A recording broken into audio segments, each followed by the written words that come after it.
You found it. Your home for the best content on your favorite team, the Fighting Tigers of LSU. Do us a favor, subscribe to the channel, leave your comments below, and be sure to smash that like button.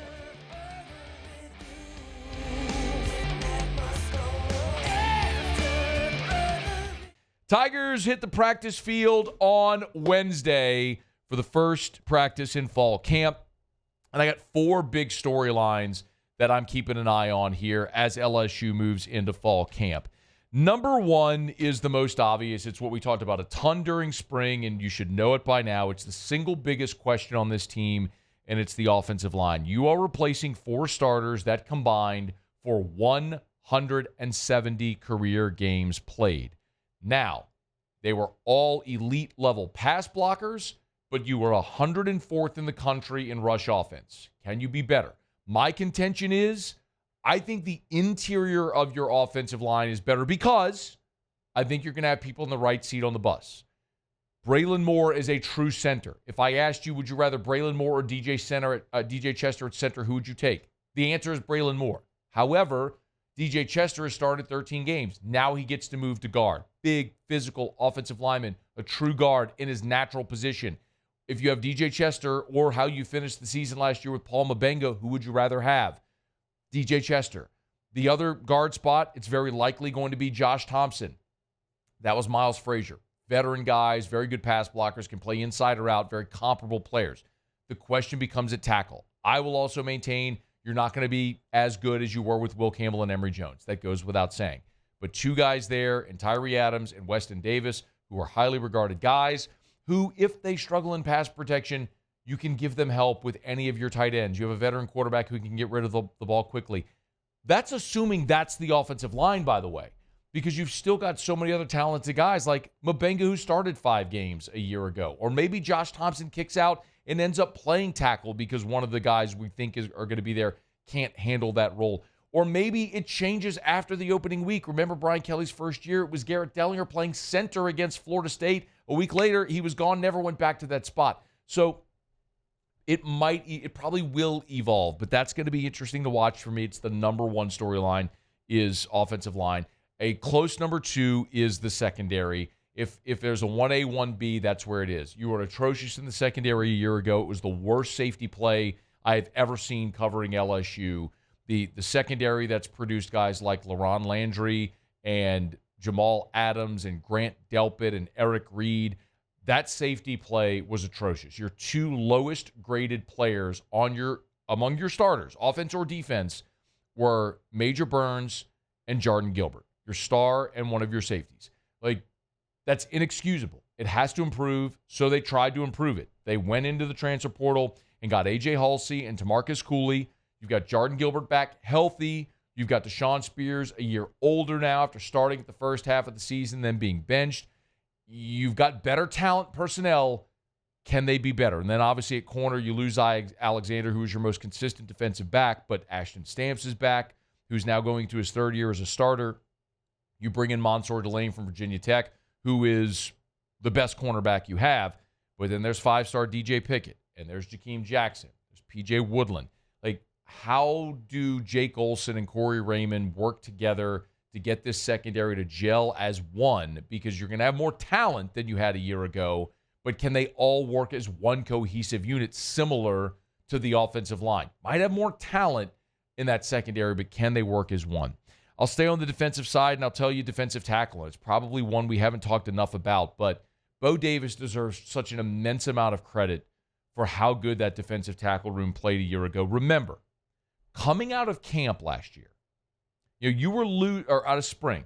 Remember, you lose Mason Smith, you lose Mekhi Wingo, you lose Jordan Jefferson. You lost all of your interior players. And you come out, you added Gio Paez in the first transfer portal. You come out of spring, and Brian Kelly says point blank, no ambiguity, defensive tackle is a must. And they add an interior rusher from Grand Valley State. They didn't get the impact player they needed. And the one most experienced guy that they had, Jacoby and Guillory, goes down in the second week, and he's lost for the year. And Bo Davis had to move Gio Paez inside and Paris Shand inside. And Ahmad Bro, a true freshman, had to give you real reps. And Dom McKinley, because of the toe injury, wasn't really ready until the halfway point of the season. The fact that they were as consistent, as stable as they were, was a remarkable job that Bo Davis did. Well, now Bo's with the New Orleans Saints. Kyle Williams comes in. And Kyle Williams, we've talked about it, wants a very different style of defensive lineman. He doesn't want the 6'5", 340, 350-pound Sadir Mitchell. Like, he wants Bernard Gooden. He wants 6 foot, 290, go blow up the launch pad like Kyle Williams was. So how does that work? Blending the personnel, changing the style a little bit. That's something we haven't talked enough about. Of course, Kyle Williams, this is his first college coaching job. It's a big ask in a season with a tremendous amount of expectation and a little bit of a challenge because of stylistically the different players that you have, because a lot of guys that Bo Davis recruited that don't fit the style that Kyle Williams wants. That's one worth watching. And the fourth, I'll tell you, one guy I just mentioned, Jacoby and Guillory, and the other, Harold Perkins, their health. Those are two veteran defensive starters for you. Jacoby and Guillory is in his 6th year, was expected to be your best defensive tackle a year ago. He misses all but 2 games. He comes back for a 6th season. How healthy is he? How in shape is he? How ready will he be to play week 1, August 30th at Clemson? And the same goes for Harold Perkins. Harold Perkins might be the greatest addition to this team. If he can regain the form of the All-American form that he flashed as a freshman, when he was freshman All-America, first team All-SEC, very productive as a second-year player on an atrocious defense, but never really found his position. Now he's found his spot. He's going to be at the star position. You were awful there a year ago with Major Burns. If Harold Perkins steps in and you're adding effectively an All-American talent to your defense that you didn't have a year ago, we're not spending enough time talking about that. But I'll remind you this. Last year, Zy Alexander was your best defensive back. That's inarguable at any metric. Your passes defensed, your PFF grades, all of it. But Zy Alexander was running 3rd team in fall camp because he wasn't fully back yet off the ACL. And in the first month of the season, they eased him in with the snap count until October. And then, they went to South Carolina and he had the big interception in the end zone. And then by October, it was like, all right, you're never coming off the field. How quickly are Guillory and Perkins back to 100%, full bore, 100% every defensive snap?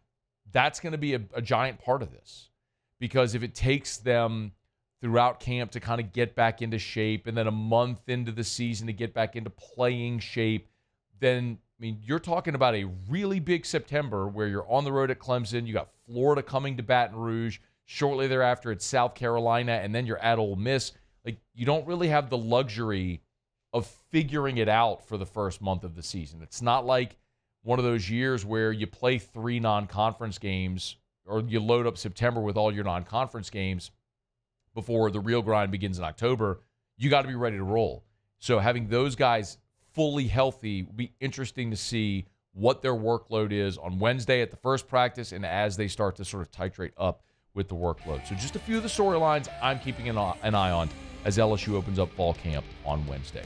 Hey, thanks so much for watching. Please leave your comments. I love to interact, and be sure to hit the red subscribe button below.